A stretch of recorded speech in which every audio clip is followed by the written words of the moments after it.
playing games on your phone, you're paying attention to the board. Here we go.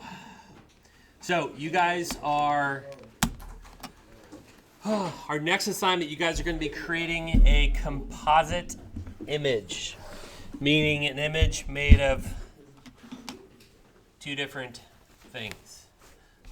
We're going to use stock photos in order to do this. One website that's free is called Pixabay. So at the top of your notes, I want you to write down Composite Images, and then write this web address down, pixabay.com. P-I-X-A-B-A-Y. Pixabay. All right, these are royalty-free, meaning you don't need the permission to use them. You don't need to pay for them. It might direct you to another website, which kind of sucks, and that they'll ask for you to pay for it, so definitely don't do that. But most of these should be free. Okay? Let me just show you how this works. I'm going to put in, let's see, grassy meadow. It's going to give all of these images that I could use. Any of these ones, if I click on it, I can download it if I create an account, or I can just take that image and just drag it to my desktop, right? Usually on the search when you're on Pixabay, it directs you to paid sites like this one called iStockPhoto.com. And again, it'll ask you to pay for this. I actually want to use this, so I'm going to take this, drag it out onto my desktop so I have it. I'm going to open it up in Photoshop. Now, when I do that, I'm going to show you what it looks like. Here is Photoshop, and there's that image. Now, when you use stock photos, the previews from websites that want you to pay, what do they put on it? Right here. Yeah, watermarks. Okay. Now, on iStockPhoto, they do pretty simple watermarks. So you can select this area right here. Just draw it with a rectangle and marquee. And then you can go to Edit and Generative Fill. When you do that, you can let Photoshop take it out. That's why when I taught you to do watermarks, it wasn't just a small little box, right? It was diagonal, it was all over the place. Doing generative fill, you basically have to take out the entire image that way. But this website only has two little ones. And again, we can do generative fill to get rid of them. All right, so there's one of my images. Another one of my images that I got off of Pixabay is this one right here. This woman running on the beach. Okay, I'm going to show you how we can take her from here and composite her onto this image. So in the end, it looks like this.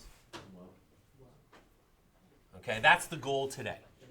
You're going to take images from separate pictures, separate files off of Pixabay, and combine them so they actually look realistic. Now, let me show you how I did this. I'm going to go here, and our first thing that we need to do, let me take away this guy right here. I'm going to delete it. You need to apply a mask to this image. So I'm going to go down here and apply a layer mask using that little button. I'm going to click, and there it's going to go. All right? So in your notes, I want you to write down, open two images in Photoshop.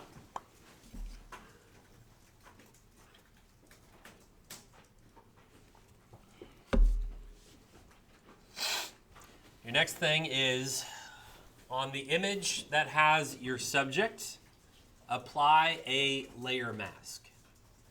On the image that has your subject, apply a layer mask.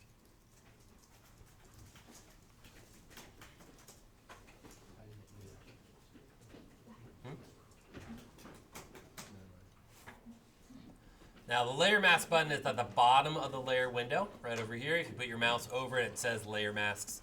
And you get properties in the properties window for that mask. Now I haven't shown this to you guys before, but everyone look up at the board.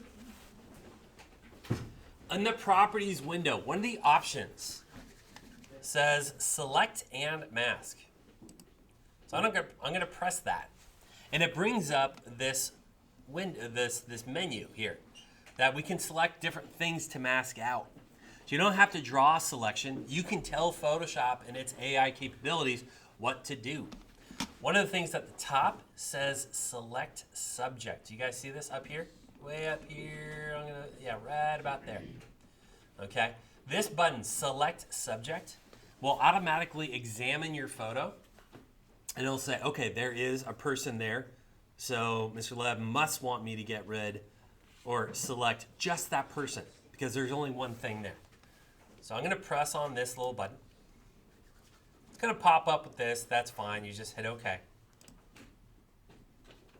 And what it just did was it lowered the opacity, the transparency of everything except for that subject. If I take the transparency in the properties window right here, you can see how the background kind of goes away. We only see that person. So, in your notes, all right, after you apply a layer mask, you're going to go to the properties window and click select and mask in the properties window. Write that down. In the properties window, hit select and mask.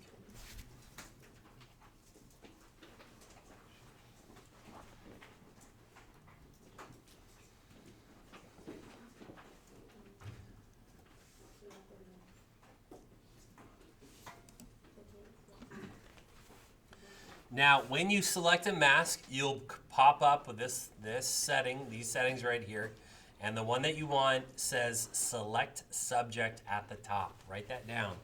Hit select subject at the top.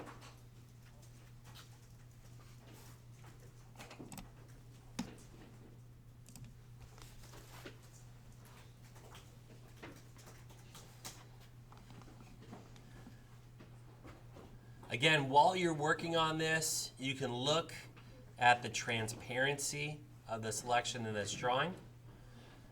You can also increase the feathering around the edges of your person. You can draw all sorts of things right here in your properties. When you're done, you hit OK. When done, hit OK. Write that down.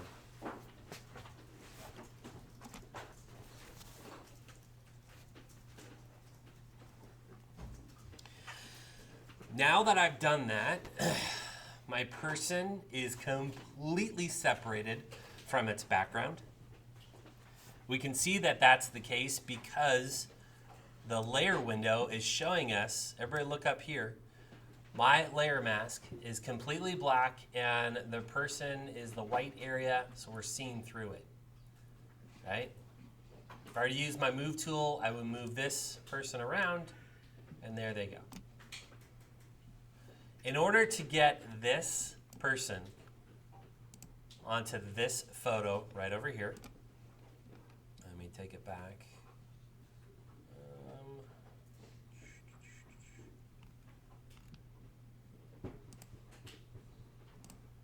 This is what it looks like. I need to not only copy this person, but the mask as well. So I have to copy everything in this layer window. So I'm going to right click on this layer and I'm going to say duplicate layer. Write that down.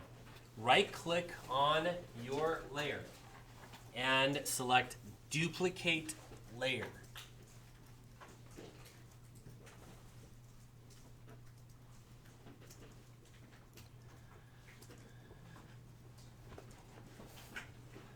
When I select duplicate layer, it asks me what I want to name the layer. So I can give it a different name. I could say running woman. And I can also say where I want it to go. The destination is really important. Since I have both of my files open, I'm going to send it to my background file. Write that down in your notes. Change destination to go to your background file. You should have both of them open. That was the first step that you wrote down.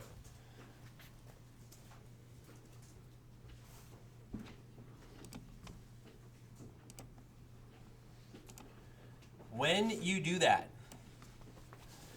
it will come over to your new file with its mask. It'll be linked up, and we can move her around all over this file. Now, she's a little small. Yours might be small, it might be large. I don't know. You're going to have to transform it. So I'm going to go to Edit, Transform, and Scale. Write that down in your notes. You might have to do that. You might not. I don't know. But still write it down so you know where to go. Edit, Transform, Scale.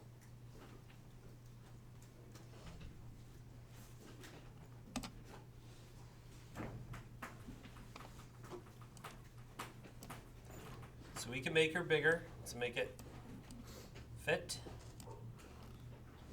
I'm going to hit enter when I'm done, and there we go. Now, my example that I showed you guys didn't quite look like this. All right? When you look at her and you look at this background, is there something that we can do to this image to make it look like she's actually there? Like what's not fitting? What? Her feet, right? What's that? The lighting, yeah. Let's deal with the lighting first, then we'll deal with the feet.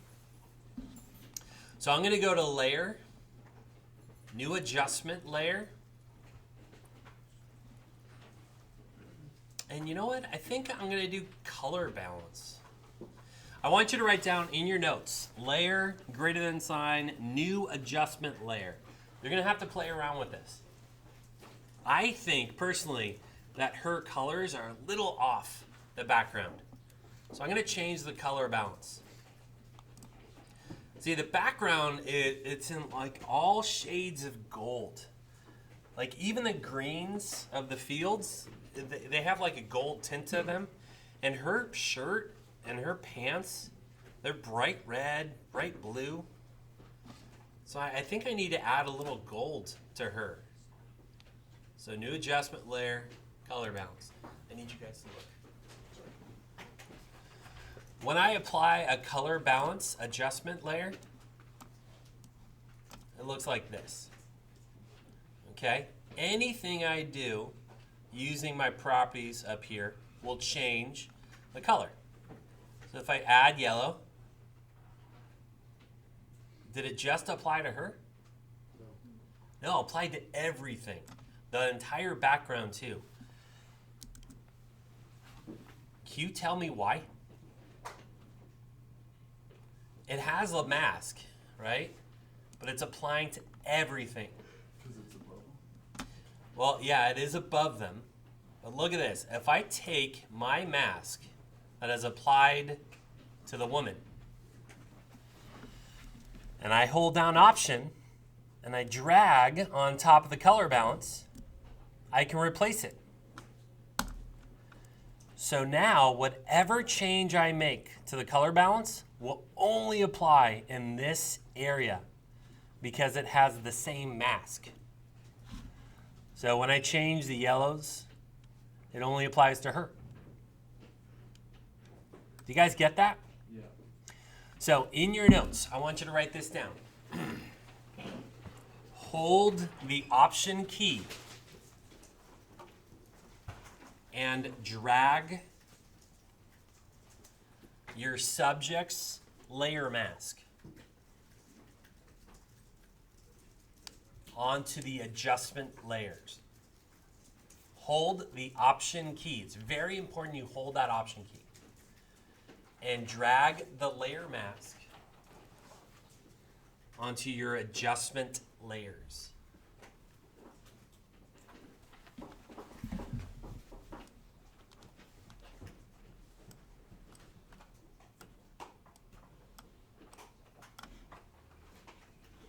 little bit better.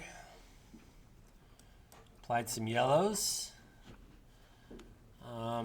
Let's go back and do another adjustment layer. You guys said the lighting. I'm going to apply brightness and contrast. Again, the adjustment layer doesn't have the correct layer mask. So what key am I going to hold down? Option. I'm going to hold down Option. I'm going to take this one. I'm going to drag it up. I'm going to let go. It's going to replace it. And now when I do brightness and contrast, it only affects her.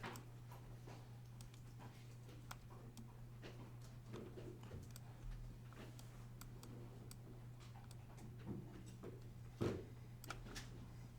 think I'm also going to do, let's do a vibrance, because she's still a little bright with her colors.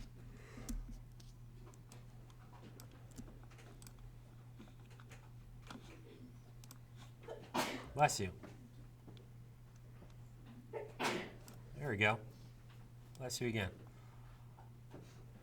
That looks better.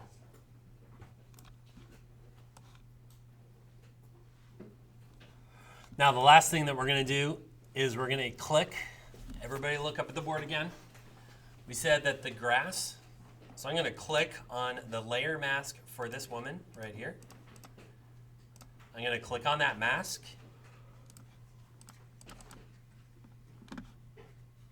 I'm going to use my paintbrush, painting with black.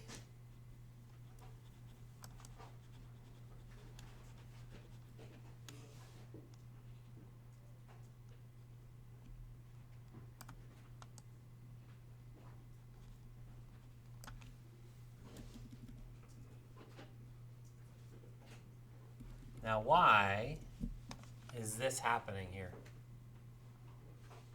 Can you guys tell me? Anybody? We can still see a weird discoloration where her leg used to be. Yeah. Because of like the other masks. The other masks are set to showing that area, right? So all of this is because of the other mask. So I need to go back and replace the other mask with this new one that I just modified. I'm going to hold down the Option key. I'm going to drag. I'm going to replace. Hold down Option, drag, replace, replace. Completely gone.